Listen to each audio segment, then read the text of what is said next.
My name is Claire.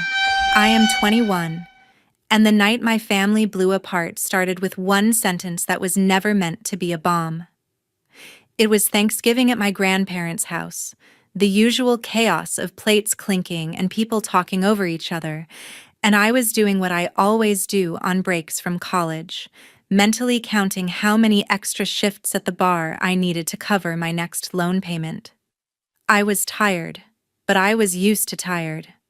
I thought that was just what life looked like when your parents told you there was no college money and you said, okay, and figured it out. We were halfway through dinner when my grandma lifted her glass and smiled at me. She said she was so happy I was finally getting to enjoy the college fund they set up for me. For a second, I thought I misheard her. Then my brain caught up. College fund. The words hit harder than the wine. I laughed, because what else do you do when a joke doesn't make sense? And I asked, what fund? The room did not laugh with me. My dad choked on his drink so hard my uncle reached over like he was about to smack him on the back. My mom went completely still, the kind of still where you know someone is terrified of moving even an inch. My grandma's smile faltered. You mean they never told you about it? She asked. I felt my stomach drop. Before I could say anything, my little cousin blurted out, Wait, you didn't know? And just like that, every noise in the room turned into static. I looked at my parents, the two people who swore there was never anything set aside, while I worked nights, skipped meals, and signed loan after loan. And in that moment, I realized this was not a misunderstanding. This was a secret. A big one. If you were sitting in my chair, hearing that the people who watched you drown in debt had quietly drained the lifeline your grandparents built for you, would you shrug it off for the sake of family? Or would you start making sure they finally paid for what they did? The silence after my cousin's question stretched so long I could hear the clock ticking in the hallway. My grandma set her glass down slowly, like she was afraid any sudden movement might make things worse. Of course they told you, right? She said, looking from me to my parents. We started that fund when you were born. Every Christmas, every birthday, a little something for your future. Even when money was tight after the recession, we kept putting in what we could. That was the whole point. I swallowed hard. My dad stared at his plate like it had suddenly become the most interesting thing in the world. My mom picked up her napkin and twisted it in her hands. I have never heard about a college fund, I said, and my voice sounded weirdly calm to my own ears. Not once. You told me there was nothing, that there was no way you could help and that I needed to figure it out on my own. My grandma blinked, confused turning into something sharper. Then who's been managing it? She asked. We set it up in your name so you could handle it for her. The fork in my dad's hand scraped across his plate. We were handling it, he muttered. We just didn't think she needed to worry about the details. I turned to him slowly. Details like what? My mom jumped in before he could answer. We had emergencies, she said, her voice too high, too fast. The roof started leaking, the car died, the hospital bills from when your brother broke his arm, and everything got so expensive after COVID. We did what we had to do. It was all for the family. My grandma's face went pale, then flushed red. No, she said quietly. That money was for Claire's education. We were very clear about that.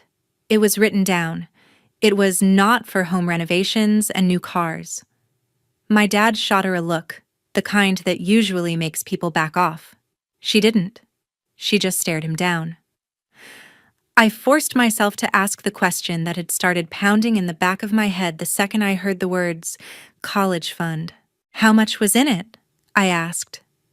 My grandma looked at me, then at my parents, like she was checking to see if one of them would step in. No one did. Last time I checked, she said slowly, there was about $40,000 in there when you turned 18. And we added more after that. But I do not know how much now. Your parents have all the statements. $40,000. My chest tightened. I thought about every double shift at the bar. Every night I kept the lights off in my apartment to shave a few dollars off the electric bill. Every time I told my friends I could not go out because I had to choose between gas and groceries. I thought about signing my first loan, hands shaking, while my dad sat next to me and told me, "This is just how it is these days, kiddo. Nobody gets help." He said that with a straight face, knowing there was a fund with my name on it. "You let me take out loans?" I said, my voice finally cracking. "You watched me work weekends and nights and holidays, and you did not think I needed to know there was money saved for me?" My dad shifted in his chair. "We were going to tell you," he snapped. "We just kept thinking we'd be able to put it back first. You were always fine. You always landed on your feet. Your brother needed more help, you know that. He struggles. You don't." There it was. The truth underneath all the excuses. I was the one who could handle it. So my future became their emergency credit card. "It was all for the family," my mom repeated, tears starting to spill. "You wouldn't understand how bad it got. You were just a kid." I stood up. The chair screeched against the hardwood floor, loud and ugly. Every conversation at the table died. Even the game on TV felt distant. "I didn't need to be protected from the truth," I said. "I needed you to not steal from me and call it sacrifice." My grandma opened her mouth like she was about to say something to stop me, but there was nothing left to say. Not here. Not with all these eyes pretending they were not watching. I pushed my plate away, my appetite completely gone. "Excuse me," I said, and walked out of the dining room, my heart pounding so hard I could feel it in my ears. If you found out in one meal that the debt keeping you up at night could have been avoided if your own parents had not quietly spent your lifeline, would you sit back down and finish dessert? Or would you start finding out exactly how deep the betrayal went so they never got to call it love again? I did not go back to the table. I grabbed my coat from the hook by the front door, ignored the way voices dropped in the dining room behind me, and walked straight out into the cold. My hands were shaking so badly I fumbled the keys twice before I got the car door open. I sat there for a second, engine off, breathing in and out like maybe that would slow my heart down. It did not. $40,000. Maybe more. And somehow I was still the one eating instant noodles and picking up extra bar shifts to make minimum payments on loans that never should have existed. I went back inside only long enough to find a pen and a sticky note on the kitchen counter. My grandma was in the hallway, eyes wet, like she knew I was not staying. I could not look at her too long or I was going to fall apart. I wrote a quick note, my handwriting a mess. "Thank you for dinner. Thank you for being honest. I love you." I stuck it on the fridge where I knew she would see it, then headed straight for the door again. I did not say goodbye to my parents. The drive back to Chicago that night felt longer than usual. The highway lights blurred past while my brain replayed every conversation I had ever had with my mom and dad about money. All the times they said, "We wish we could help, honey, but there is just nothing there." All the times they told me to be proud of myself for being so independent, like my struggle was some kind of personality trait they could brag about to their friends. By the time I pulled into the parking lot of my apartment building, my chest hurt from clenching it for hours. I went upstairs, kicked off my shoes, and opened my laptop without even changing out of my jeans. I started digging. Old emails from my grandma popped up when I searched her name. Birthday messages, holiday notes, little lines I had skimmed past back then. "We tucked away a little extra for your future. We added something to your nest egg." I always thought she meant it in that vague, sentimental grandparent way. Now I realized she had been talking about something real, something my parents never mentioned. My hands were still shaking when I texted her and asked, as casually as I could manage, for the name of the bank where they set up the fund. She replied almost immediately, like she had been waiting by her phone. I stared at the name on the screen for a long second, then opened a new tab and typed it into the search bar. The bank's customer service line was open 24/7. I called. I gave them my name, my social security number, every piece of identifying information they asked for. At first, the woman on the phone sounded bored, like this was just another routine inquiry. Then I gave her the trust account number my grandma forwarded from an old email. There was a pause. The tone in her voice changed. She asked me to hold. When she came back, she sounded careful. Yes, there had been an education trust in my name. Yes, my grandparents had been the original grantors. And yes, my parents were listed as the trustees, the ones with authority to make withdrawals on my behalf. Only the withdrawals had not been for me. According to the summary she read, the fund had been drained steadily over the last 6 or 7 years. The balance now was a number so low it might as well have been zero. I asked for statements. She said she could email redacted versions to the address on file and mail the full report if I needed it for legal purposes. Legal. That word stuck in my throat like a stone. I hung up and just sat there staring at the wall until my phone buzzed again.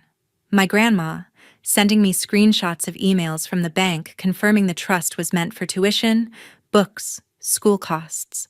No mention of roofs or vacations or car payments. The next day, I took everything I had printed out to the campus legal aid office. The attorney, a woman in her 30s with tired eyes and a no-nonsense expression, read in silence for a long time while I tried not to wring my hands in my lap.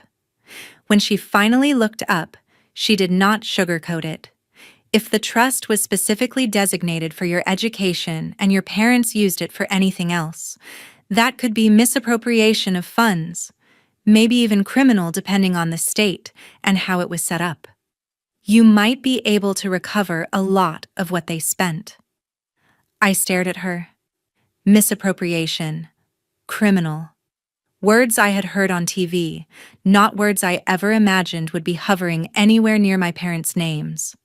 I did not want to picture my mom and dad as people who could commit a felony, but the numbers in front of me did not care how I felt. They just sat there, black and white, saying exactly what they said.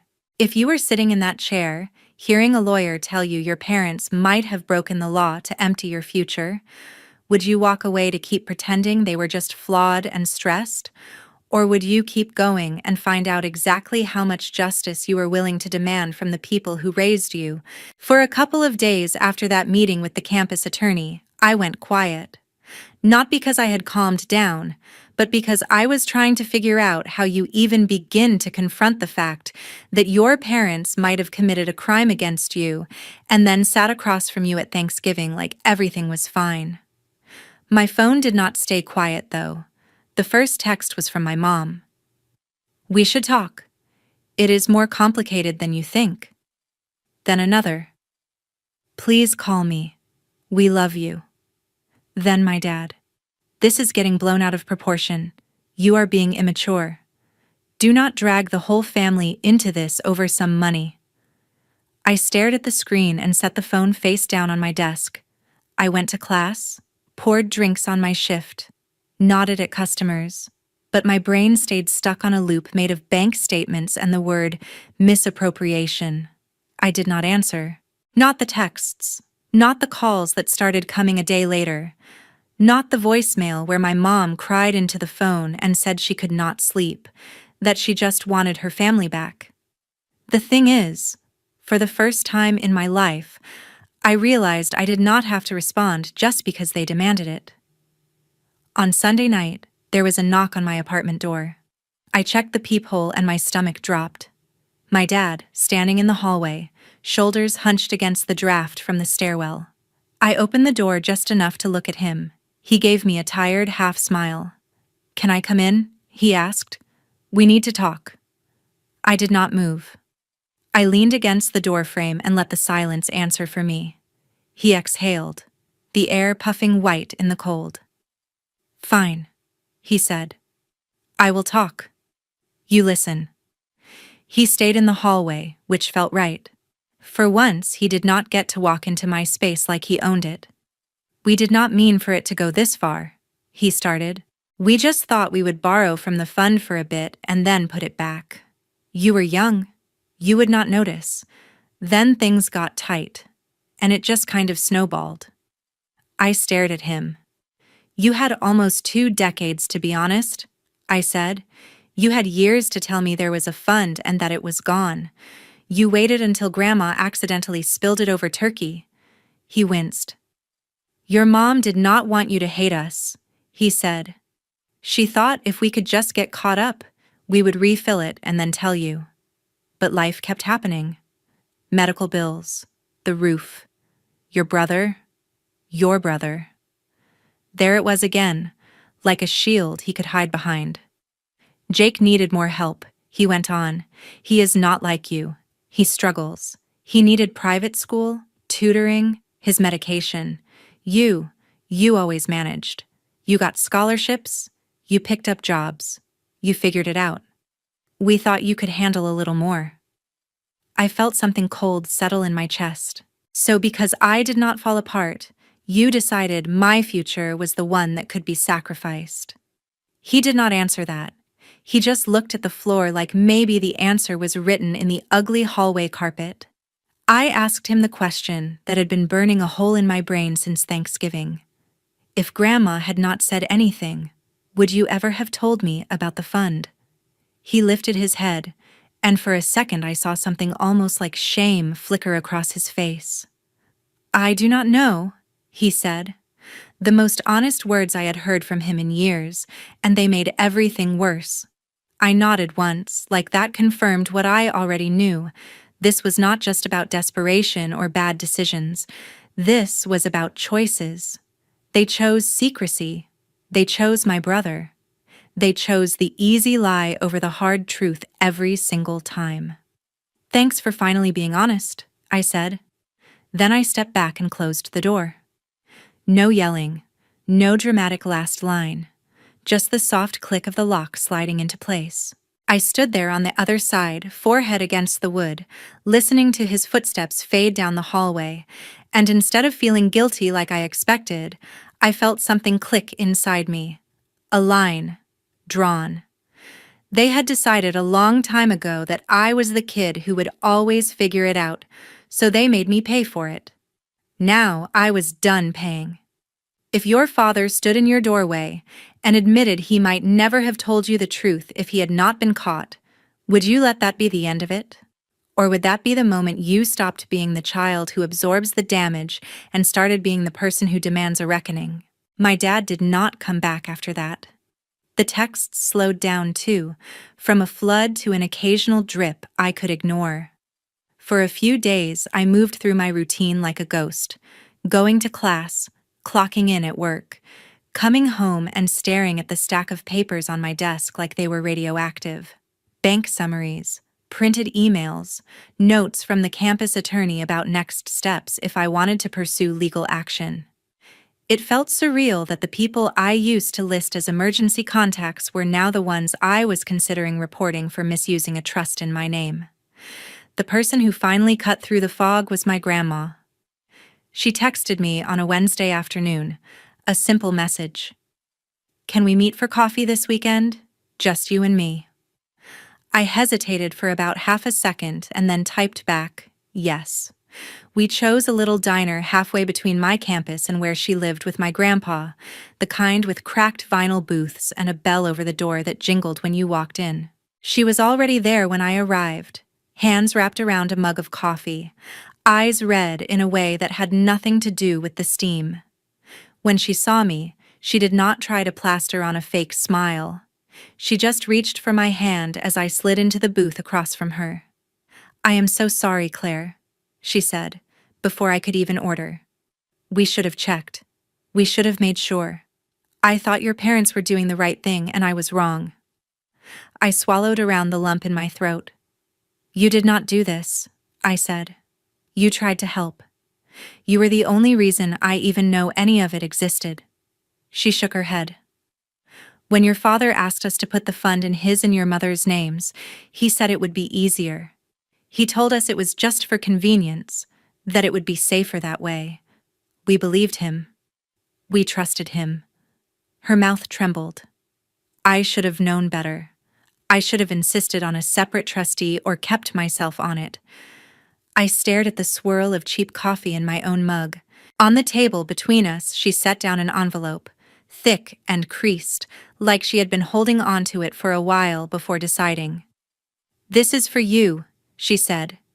"It is not enough to fix everything. I cannot undo what they did. But it is yours. And I want you to have something that no one else can touch." I opened it with numb fingers. A cashier's check stared back at me, the number on it big enough to make my vision blur for a second. $10,000. I looked up. "Grandma? I cannot take this," I started, but she cut me off with a look I had only ever seen when she was truly serious. "You can and you will," she said. "You should not have had to carry this alone. Your grandpa and I have already talked to the bank. We know the account is empty. We know who emptied it. We are cooperating with their investigation, and I am changing my will.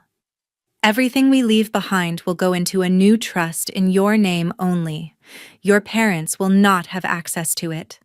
Not this time. Something broke and healed at the same time in my chest hearing that. I nodded slowly, tucking the envelope back inside. After we finished our coffee, I went straight back to campus and into the legal aid office. I handed over the new documentation my grandparents had sent, the confirmation emails from the bank, the copy of the original trust language where it spelled out, in plain English, that the money was for my education. The attorney walked me through filing a formal complaint with the bank's trust department and outlined how a civil case might work if I decided to push for restitution. It felt less like drama and more like paperwork, which honestly made it easier to breathe. This was not about revenge in the movie sense. It was about putting everything in writing so the story could not be twisted into a vague tale of struggling parents who only did what they had to do. That night in my apartment, I spread everything out on the table and started organizing it, highlighting dates, circling big withdrawals that lined up perfectly with family vacations or sudden upgrades we never should have been able to afford. A picture was forming, ugly but clear. They had not just slipped once. They had made a habit of choosing my future as the solution to their present. And as I slid each page into a plastic sleeve in a binder, one after another, I realized I was building more than a case file. I was building the script for the day I stopped letting them own the narrative. If your grandparents handed you proof that your parents had abused their trust and gave you both their blessing and their savings to fight back, would you tell yourself it was kinder to let it go? Or would you take that as your sign that it is finally time to stop being quiet and start calling what they did by its real name? Word spread faster than I expected, and not because I announced anything. I did not post online, did not rant on social media. All it took was one cousin overhearing a grown-up phone call, and within a week, my phone turned into a scoreboard of who had picked a side. Aunt Karen texted first. "I had no idea about the fund," she wrote. "If what you are saying is true, that is messed up. I am here if you need anything." Then another cousin messaged me on Instagram with a half-joking, half-serious line about Thanksgiving drama turning into a Netflix series. Mixed in with those were the guilt-soaked messages from my mom. "The bank called us," she wrote one morning. "They said there is an investigation. We could lose the house, Claire. Please, you are going to destroy us over this. Over this." Like it was a parking ticket I refused to pay, not the entire future they gutted to keep theirs comfortable. I stared at the screen for a long time before typing a simple reply. "I did not destroy anything. I am just not covering it up for you." Then I put my phone on Do Not Disturb and finished my shift. A few days later, I got an email from the bank's trust department confirming what my attorney had already prepared me for. They had opened a formal investigation into the misuse of the education fund. They would be reviewing all withdrawals, corresponding documentation, and the original trust language. If they found evidence the money had been used outside the stated purpose, they could demand repayment and potentially refer the case for civil action. Reading it in corporate legalese should have made it feel colder, but weirdly, it made me feel steadier. This was not just me versus my parents. This was me plus a system that, for once, lined up on the side of what was right. Around the same time, another email landed in my inbox, one I had almost forgotten I was waiting for. The marketing agency in New York where I had interned last summer finally sent their formal offer. Full-time position after graduation, solid salary, health insurance, a signing bonus big enough to actually move the needle on my loans. I sat there in my tiny Chicago apartment, the city humming outside my window, and let it sink in. I had been planning to tell my parents about it at Christmas. Imagined this neat little moment where they would say how proud they were, where we would forget for a second how broke we were, and just celebrate. Now I could not picture telling them anything at all. Instead, I forwarded the offer to my grandma with a short line. "Thought you might like to see this?" She replied with a string of exclamation points and the words, "We always knew you would do big things." No mention of my parents, no attempt to soften what they had done. A week before Christmas, Grandma called and said they were still hosting dinner, that everyone was coming as usual. "You are welcome here if you want to be," she said softly. "I will not pretend everything is fine, but I think some things need to be said where everyone can hear them." I looked over at the binder on my table, now thicker, organized with tabs and sticky notes. Bank statements, copies of the trust documents, my loan records, screenshots of texts where my parents insisted there was nothing set aside while they were quietly draining what had been meant for me. I realized I was not just sitting on a pile of paper. I was sitting on a record of choices. Theirs, and now mine. So I told my grandma I would be there. Over the next few days, I fine-tuned everything, adding a simple cover page that laid out the timeline in plain language, the way I would if I were building a campaign deck for a client. Date the fund was created. Date I turned 18. Dates of the biggest withdrawals. Dates of each loan I signed. The parallels were ugly and obvious. I printed enough copies for anyone at the table who might decide later that they did not know the full story. This time, they would not be able to say that with a straight face. By the time I zipped the binder into my bag on Christmas morning, my hands were steady. Nervous, sure. Hurt, absolutely. But steady. Because whatever happened at that table, I was done letting my silence be the thing that made their version of events sound true. If your entire family was about to sit down and toast to togetherness while pretending your future was not used as their emergency fund, would you bite your tongue to keep the peace? Or would you walk into that dining room with receipts and finally force them to see exactly what they chose to do to you? Christmas at my grandparents' house felt like walking onto a stage where everyone knew their lines except me. The tree was lit, the table was set, the same old ornaments hung in the same old places, but there was a tightness in the air you could taste. People smiled too wide, talked too loudly about traffic and weather and football. Anything but the thing humming under all of it. My parents were already there when I arrived, my mom arranging dishes in the kitchen, my dad pouring himself something dark in the living room. They both froze when they saw me. My mom's eyes went glassy. My dad's jaw clenched. I hung up my coat, said a flat, "Hi," and walked straight past them to the dining room, my bag over my shoulder, feeling heavier than it really was. My grandma met me there, squeezing my hand under the table. My grandpa gave me a small nod, the kind of nod that says, "I am with you, even if I do not love what this is going to do to my peace and quiet." We ate in a weird kind of slow motion, everyone tiptoeing around invisible fault lines. Jake barely looked up from his phone. Aunt Karen kept trying to change the subject every time a pause stretched too long. My uncle cracked a couple of jokes that no one laughed at all the way. Dessert plates were barely down when my dad stood up with his glass. Here we go, I thought. Same speech every year. He cleared his throat. To family, he said. To sticking together, even when things are hard. We have had a rough year, but at the end of the day, we always find a way to support each other.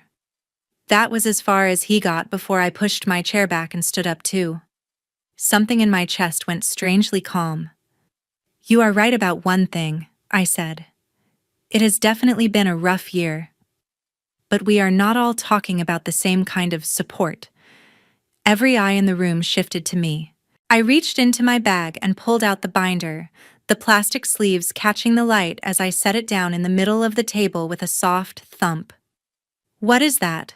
My mom asked, her voice already trembling. This, I said, keeping my voice steady, is the full history of the college fund Grandma and Grandpa set up for me.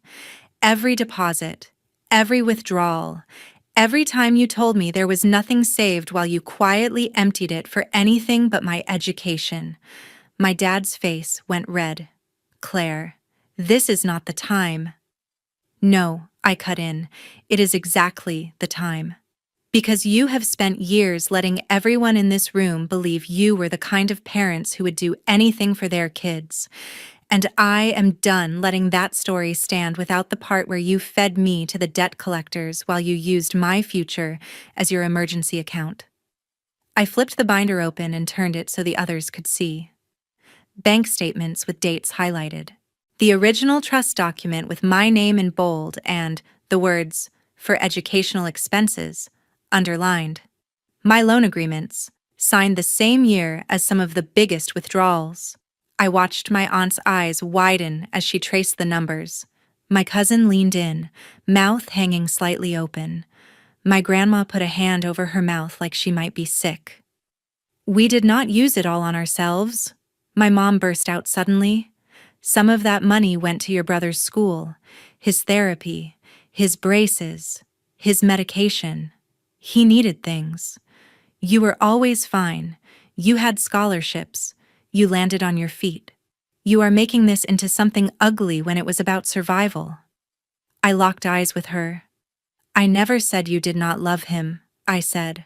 I am saying you decided his needs meant more than the commitments other people made to me. You decided my ability to manage meant I could carry all the weight alone. And you did not just do it once in a panic. You did it over and over again for years, and you lied about it every time I asked for help. My dad slammed his glass down. So what? He snapped. You are going to sue your own parents. You are going to drag us through court over some money when we were just trying to keep this family afloat. I felt my grandpa shift beside me. He stood up slowly, his chair scraping. This is not some money, he said quietly. This is a trust your mother and I built for Claire. We trusted you to protect it. You did not. If there are consequences for that, you earned them. My mom stared at him like he had slapped her. Dad, you cannot be serious, she whispered. He nodded. We have already spoken to the bank, he said. We have given them everything. If they decide you owe that money back, then you owe it. And for the record, we are changing our will. Whatever we have left will go into a new trust. Claire controls herself. You will not touch it. The room went dead quiet. Jake finally looked up from his phone. Wait, he said, voice small in a way I had never heard. So what happens to us now? My heart twisted for a second, because none of this was his fault, but I stayed where I was. What happens now, I said, is this. The bank has opened an investigation. If they decide the funds were misused, they can demand repayment and pursue civil action. That is between you and them. As for me, I pulled a smaller envelope from my bag and set it on the table, addressed to family. Inside this is a copy of the complaint I filed, the documentation that went with it, and a letter explaining everything from my side. So if anyone wants to claim later they did not know what really happened, they will not be able to. My mom was crying openly now. "You are going to let strangers decide what happens to us?" she asked. "To your family," I shook my head. "No. You did that the second you chose secrecy over honesty and convenience over my future. I am just refusing to be the proof that you got away with it." And in case anyone is wondering, I added, turning to look at the rest of the table, I am not doing this because I am greedy or ungrateful. I signed every loan. I took every job. I never assumed anyone owed me anything. But when people create something for you and other people steal it, calling it helping the family, you are allowed to say no. You are allowed to ask for it back. Their faces blurred a little as my eyes stung, but I held my ground. "One more thing," I said. "I got a job offer. A real one. Full-time, good salary, in New York. I start after graduation. I will be moving. I will be paying off my loans myself, with help from Grandma's gift. And for now, I will be limiting contact to people who can tell me the truth without trying to weaponize the word family." I picked up my bag, feeling the weight of it shift on my shoulder, and stepped away from the table. My grandma stood and hugged me, whispering, "We are proud of you, no matter what they say." My grandpa put a hand on my arm. "You do not have to do this alone," he said. "You have us." I nodded, and then I walked out past the tree and the lights and the framed photos of all of us smiling from years when I did not know any better. No one followed me. Months later, long after the decorations were back in their boxes and the snow had turned to slush and then to spring, I got a thick envelope from the bank. The investigation was complete. They had concluded the trust funds were used in ways that violated the stated purpose. My parents were being held responsible for repaying what was left of the principal, plus a chunk of interest. If they did not comply, the bank would pursue civil remedies, including liens and potential wage garnishment. I found out through my grandmother, and then through the cousin grapevine, what that looked like in real life. The SUV they bought a few years ago went up for sale. Jake transferred to a public school. Vacation stopped. The story about them being the parents who gave everything for their kids started to sound hollow when people realized what they had really given was someone else's money. I did not celebrate. It did not feel like a win so much as a correction. What I did do was cash my first paycheck in New York, pay down another chunk of my loans, and buy myself a pair of shoes that did not need tape to hold together. I moved into a small apartment with loud pipes and a view of a brick wall, and I loved it because it was mine, paid for with work that belonged to me. I called my grandparents once a week. I sent my aunt updates. I did not block my parents, but I did not answer their messages either. Not until I felt like any conversation would be about real responsibility, not guilt or pressure, or their fear of looking bad in front of other people. Maybe that day will come, maybe it will not. What I know now is this, and it is the part I wish someone had told me sooner. Love does not mean you let people rewrite your future and call it sacrifice. Being strong does not mean you agree to carry more weight so everyone else can stay comfortable. And being family does not give anyone the right to use your silence as cover for what they chose to do. At the end of the day, the college fund hurt to lose, but what cut deepest was realizing how little they trusted me with the truth. Standing up for myself did not fix that overnight. It did not magically make me stop caring, but it did something important. It told the part of me that had been quietly drowning for years that I was worth saving. If you were in my place, knowing that holding them accountable might cost you the version of family you grew up believing in, would you back down to keep the illusion intact? Or would you let the illusion burn and trust that what you build for yourself from the ashes will be more honest? And finally, actually yours.